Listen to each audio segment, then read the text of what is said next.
این بی‌حیایی و بی‌شرمی در جنایت و آدمکشی که انسان حیرت میکنه واقعا از بی‌شرمی اینها.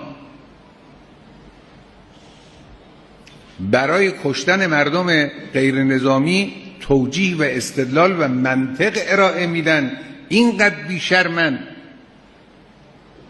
برای کشتن بچه‌های کوچک، کودکان معصوم و مظلوم استدلال مطرح میکنن، اینقدر اینها وقیحند. اینهایی که این جنایت رو دارن میکنن، خب اینها جانیان، مباشرین جنایتن. اما فقط اینها تنها نیستن. هر کسی که از اینها به نحوی حمایت میکند، یا با سکوت خود یا با اظهارات خود و بیانات خود و حرفهای غیر منصفانه خود، در این قضیه شریک جرم است.